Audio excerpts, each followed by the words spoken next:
মাত্র একটা ডিম আর ২০ টাকার গুঁড়া দুধ দিয়ে তোমাদেরকে পারফেক্ট পুডিং গ্যাসের চুলায় বানিয়ে দেখাবো। আর এটা বানানোর পদ্ধতিও কিন্তু খুবই সহজ, একদম অল্প সময়ে এই পুডিংটা তোমরা বানিয়ে ফেলতে পারবে। আর পুডিংয়ে কিন্তু ডিমের কোনো বাজে স্মেল থাকবে না, আর খেতেও ভীষণ ভালো লাগবে। এটা বানিয়ে তুমি যাকেই খাওয়াবে তার কাছ থেকে প্রশংসা পাবে, কারণ একটু ইউনিকভাবে আজকের পুডিংটা আমি বানিয়েছি। প্রথমেই আমি এখানে ক্যারামেলটা তৈরি করে নিব। এজন্য একটা প্যানে আমি দিয়ে দিলাম প্রায় 1/3 কাপ পরিমাণে চিনি। যখন খুব সুন্দর একটা ক্যারামেলের কালার চলে আসবে সেই পর্যায়ে কিন্তু নামিয়ে ফেলতে হবে। একদম লো হিটে ক্যারামেলটা আমি তৈরি করে নিয়েছি।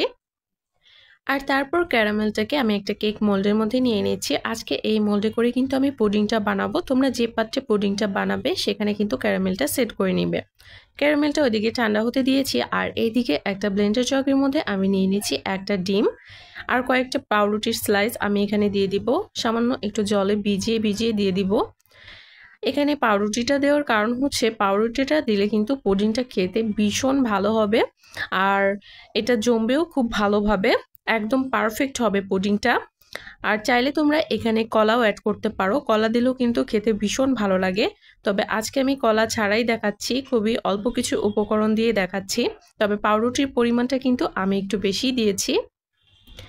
আর যে কোনো মিষ্টি জাতীয় খাবারে খুবই সামান্য পরিমাণ যদি লবণ দেওয়া হয় তাহলে কিন্তু খেতে বেশ ভালো লাগে। আমি এখানে 1 চিমটি পরিমাণ লবণ দিয়ে দিয়েছি, আর প্রায় হাফ কাপের থেকে একটু কম পরিমাণে চিনি দিয়েছি। 2 প্যাকেট গুঁড়া দুধ দিয়ে দিলাম, আর বাটিতে থাকা জলটুকু দিয়ে দিয়েছি। আরও কিছুটা এক্সট্রা জল আমি এখানে দিব। আমি এখানে জল দিয়েছি মোটামুটি 1 কাপের মতো, আর খুবই সামান্য পরিমাণে ভ্যানিলা এসেন্স দিয়ে দিয়েছি। এটা যদি তোমাদের হাতের কাছে না থাকে সেক্ষেত্রে স্কিপ করতে পারো, তবে ভ্যানিলা এসেন্সটা দিলে কিন্তু খুব সুন্দর একটা স্মেল আসে পুডিংয়ে, খেতে ভালো লাগে।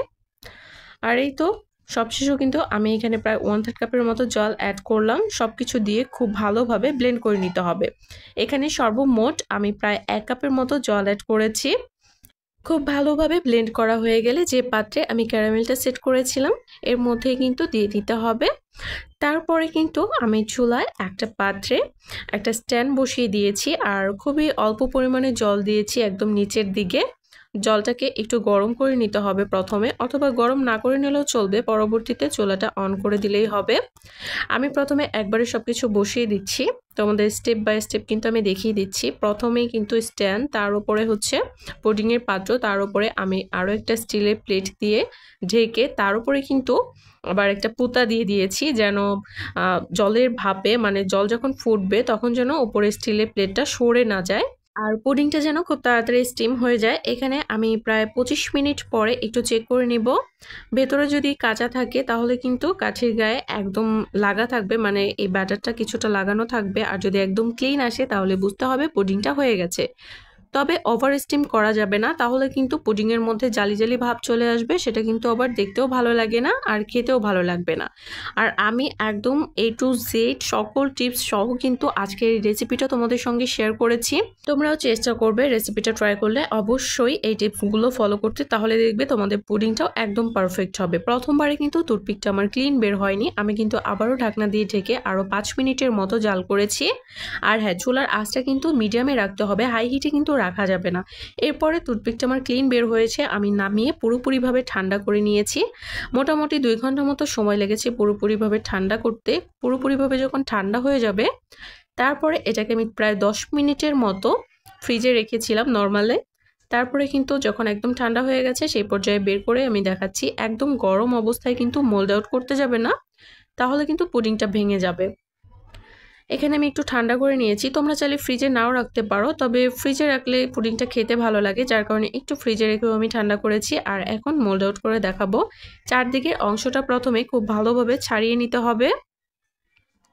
আমি একটা ন্যাপির সাহায্যে চারদিকটা খুব ভালোভাবে ছাড়িয়ে নিচ্ছি, আর এইভাবে সামান্য একটু দুলিয়ে নিলাম যেন খুব ভালোভাবে বের হয়ে আসে পুডিংটা। এখন উপর থেকে একটা প্লেট দিয়ে ভিডিওতে দেখানো প্রসেস অনুযায়ী এভাবে মোল্ড আউট করে নিতে হবে। আর এই তো দেখো কত বেশি সুন্দর হয়েছে পুডিংটা।